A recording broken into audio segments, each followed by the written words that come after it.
Hey, buenos dias, mi gente. Welcome to Cafecito Q&A.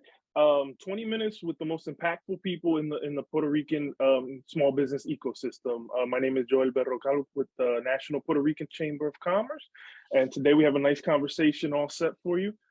So without further ado, I'd like to introduce my good friend Alan Taveras of Brands of America, one of our good allies of the chamber. Here he'll be chatting with us for a couple minutes, just to show where he came from, what he's got going on now, and his vision for the future. So, saludo a Alan, bienvenido. It's a pleasure being here, Joel. Always an honor talking to you, either work or fun stuff. So So one or good the to other, catch right? up. Yeah. Yeah. Vamos a empezar. So how we always do this, like we said, we keep it nice and simple. So the first thing is, tell me a little bit about Alan, how you got to where you are now, and then we'll get into the next stuff. We'll get the conversation going. Okay. My entrepreneur story is almost never happened. I graduated here from Sagrado Corazon University in communications with a major in advertising. My plan in life was to go and be a creative director in a agency. But a friend of mine and someone that I consider a mentor told me, just take 2 years, do a master's in something entirely different, and if you still want to do and go down that path, come back. So I wanted to go to Europe, but I didn't have the money. So I ended up in Argentina, and I did there an MBA with a concentration on IT management. I always been a fan of technology, and that's something I'm really good at naturally. I grew up playing Nintendo and everything, and for me, that's something that comes off natural. So there I fell in love with technology while I was studying. During the night, during the day, I worked, started out as an intern and ended up as a marketing manager in a startup. So there I actually understood this concept of creating something, entrepreneurship, and building an idea to scale. And that's something that fascinated me because in Puerto Rico, the conversation didn't even exist. It was 2010. So I came back in 2012 and I started out a company. It's not Brands of America, but with my brother. I had friends that were programmers in Argentina, and we started like reselling their hours to people who wanted to outsource here and in the mainland. And there we got bored. So we started out looking for ideas on how we could do something more fun. And it's something when time, luck, and persistence, like they intersect, and suddenly 2013, the junk bond crisis exploded. Puerto Rico went into default, and all our friends started leaving the island because they didn't see a future here. So my brother also had the experience of studying abroad. He went to the States, to Boston, and mom, like toda mama, used to send us the care package. So that experience was actually like something we added up with the opportunity slash crisis that Puerto Rico has. That is that we have more people in the mainland than in the island. And for me, that's always been, like we say, de mango bajito, because we have people interested in a niche market that is Puerto Rican stuff, and with money in their pockets. So we added all that up, and we started with Brands of Puerto Rico. Fast forward, we opened several markets, we raised a couple of rounds, and now we're Brands of Americas, and our business is diversified. We have logistics, technology, and e-commerce. Wow. No, that's amazing stuff, and I think and we've been we're friends for a good little while now, and I've seen it's been amazing to see the growth over the past couple of years. You were probably somebody I look up to, and I love the stuff that you do. And one of the biggest things we saw was after Maria, after really that's when I think that was like a real big catalyst. We were doing a lot of humanitarian work, and what we saw was people like yourselves who got tired of kind of waiting for opportunity to find itself and started creating the opportunity. So you saw, through your own experiences, you saw a pain point for Boricuas like myself who were here in the States.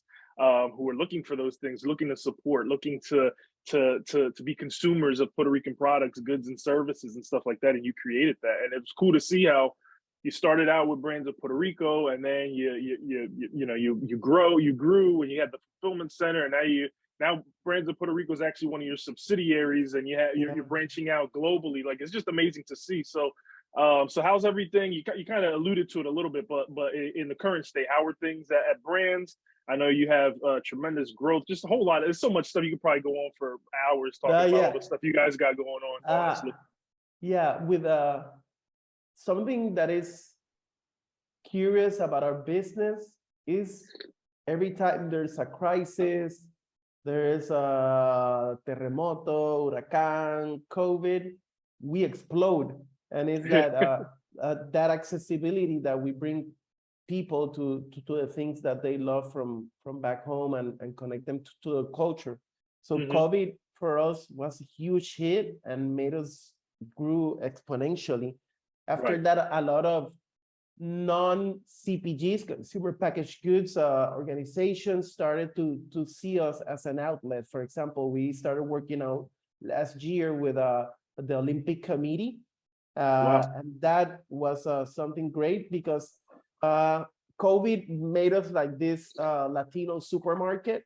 Yeah. But we knew that we had the opportunity to do something more cultural and something that people go and they fulfill their needs in terms of nostalgia, culture, and stuff like that. So we have the artesanías, we have the Olympic Committee. We created this unique catalog where we don't even have to compete with other people because no one has the entire mix. We're one-stop shop for everything Puerto Rican, Dominican, and Mexican. And for us, that's really important. This year, we've been working a lot with municipalities here in Puerto Rico, with Bayamón. We're doing an amazing project helping small entrepreneurs. We're also growing the logistics, the fulfillment part of our business. We have a 14,000 square feet warehouse here in Guaynabo, and we're helping other brands with our infrastructure to lower their cost in terms of e-commerce and logistics. And there we have from the Donku e-commerce to Instituto Nueva Escuela, that is a nonprofit. So we are now, I say in Spanish, nos quitamos el sombrero de brands of Puerto Rico, and now we have a sombrero of the industry and how we create a robust industry. We also founded with a couple other players here, the Asociación de Comercio Electrónico, because we saw the government here in Puerto Rico and other industries pushing towards perpetuating a model that is not technology-driven, data-driven. So we have to raise our voice, and we have to shoulder ourselves to a position where other companies, other industries and organizations and the government see us, and they don't see the scrappy startup guys. We already $1 million companies and several other companies. We are more than $25 million in the local economy. If you put UVA, Produce, Brands, e-fulfillment center, Damon Bike. So we're a group of young entrepreneurs that we grew up in Puerto Rico that is poor. So we don't have the past 936 bootstrap strategy in our mind. We want to create a new Puerto Rico. We don't like the current Puerto Rico. So I think we're changing the way and paving the way for newer entrepreneurs, because I grew up, my mom worked her entire life in the Departamento de Educación. So I don't have an entrepreneur background. So now I want people to see that this is a path and this is how we create a strong Puerto Rico. That's amazing. No, that's absolutely amazing stuff. And we've had conversations, you and I, at length about this stuff. So again, what I had told you about, the whole point of these videos are to showcase what's being built in Puerto Rico, what's being done in Puerto Rico to the Boricuas like myself who live here. So if you can speak to one of the things we'll be doing a lot of, and the reason part of all this is just like you're saying with that association that you created to kind of shift the mindset of, how Puerto Rico is stuck in their ways with heavy manufacturing and stuff like that. With us, we're doing a lot of trying to unite the Boricuas here in the States on various advocacy efforts and stuff like that, which is exactly what you're trying to do with the Asociación in Puerto Rico. So, can you speak a little bit to what you envision for the future in your work? What are some of the pain points that Boricuas like myself here, who have the power of the vote, who can move votes in Congress and stuff, like what are the pain points? What should people be advocating for in Puerto Rico? There's and this is something I talk to a lot of entrepreneurs. And it's also almost makes you think that it's by design. Small laws or small pain points that affect our entire potential. For example, companies like FedEx, UPS, and DHL, they put Puerto Rico on the foreign category, even though we're part of the States. So for us to be able to export product to the States, it's not as easy as just putting something in the mail because it's the same mail. So, and that is a challenge in terms of cost. Jones Act is something that also hinders our growth. And I think if Puerto Rico is given a fair chance to develop its economy, not necessarily focusing on status issue, even though everyone has their own opinion, just focus on the economy and grow our economy with a fair, even playing field. I think status is gonna resolve by itself. I think politicians have us captured in that battle of what do you want, and numb with all this announcement of federal funds. But if you look at our real economy, it's not real. So I agree. We have to focus on how we build wealth locally, how we help entrepreneurs build their companies. If it's manufacturing, but local manufacturing, how we help the university create IP that we can actually build wealth upon. And I think that is the clear path. But I think what separates us from that foreseeable future is that mentality of yesterday was better than today, and for me, tomorrow is better than today. But going back, I think it's something from our generation. We don't know a rich Puerto Rico, so we cannot have nostalgia on how Puerto Rico was in the 80s. I was born in 87. So looking forward is just breaking and shifting paradigms and seeing market as something new. I once had the opportunity, and this is something strange, but to talk to Natalie Jaresco, who was the leader of La Junta here, and she was, and the conversation focused on how she went to Ukraine after the Soviet Union collapsed, and she helped businesses there. And I think Puerto Rico, even though we're completely different, we have to go with the same mindset that she went. Is you don't have anything, you have to build something from nothing, and that free canvas gives us a lot of creativity and the potential to do great stuff. Absolutely amazing stuff. Yeah, and I wholeheartedly agree. I think the focus can be on the status issue, and I think it's more of an approach. That's the approach we take at the chamber, is kind of what are things we could control? What are things within our direct control that we can affect, and use our resources that way. So no, just amazing stuff. I look forward to what comes from Brands of America. I'm drinking Café Lareño as we speak, that I ordered from your website. So I look forward to see how that grows and continues to develop. Everything you got going on there gave me some things to think about too. We're doing a lot of things with logistics and things with UPS. So these are concerns we could bring up in those types of conversations. So just maintaining that communication between the Boricuas here and the Boricuas on the island is just key, because a lot of times we don't know what we don't know. So we need to have these conversations. I think, I'm sorry to interrupt you, but this is for me super important to say here. Yeah, I grew up like every Puerto Rican, with family in the States. Mhm. And growing up, there was always this competition of they're not as Puerto Riqueño, and this Right, right. something that divide us even more than the ocean. But people Mhm. like you, I would say you specifically, are breaking that paradigm, are connecting. You've been hearing a lot of activities. You always are an advocate of building bridges.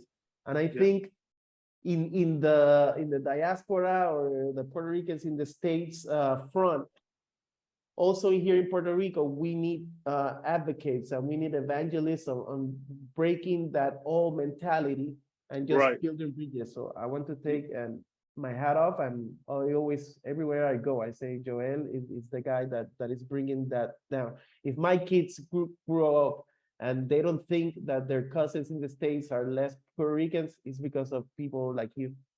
Thank you. No, that means a lot, and that's the point of everything we do. And you know, a lot of good things. I look forward to the future and everything that we can find ways to collaborate. And that's the key. I keep saying it over and over, but that's the focus of everything: is how can we collaborate and change paradigms, change conversations, and stuff like that. You know, all these Boricuas here and there. It's like we're powerful, more powerful group of people if we all kind of unite. And you know, before we close it out, I think for me and what motivates me is after, like I said, after Maria was when all that stuff you just said about the Boricuas here in the States aren't the same. They're kind of second class. All that went out the window after Yeah. Maria. If you remember, I remember we were doing fundraising here in the States. I was working with countless organizations on the island, all over the country, and none of that was it. It was just how can we help the people? Where's the help needed and stuff like that. So I think I kind of, ever since that, I kind of wanted more of that. I want to replicate that more and more, that unity, that galvanization of our people during that time. How can we sustain that long term? So that's kind of what the you know, the vision of it. So but yeah, seguimos, you know. So yeah, so we're about at the end of our conversation. So again, I just wanted to thank you for joining us. We have more of these coming up, and then we'll share more info about how you can connect with Brands of Americas, learn more about everything they got going on. So Alan, before we close it out, you got any last words? Yeah, same thing I always say. Puerto Ricans need to hug risk. That mentality of safe, it doesn't exist. Right, So we right. need to risk. We need more Puerto Ricans coming back to risk and invest, and we need the people here to risk and start businesses. That's the Amazing. mentality we need to have in order to change this. Amazing stuff. Love it. Love it. Peace out, So brother. again, thank you everybody. Thank you for joining us, and we'll see you at the next one. All right. Bye-bye.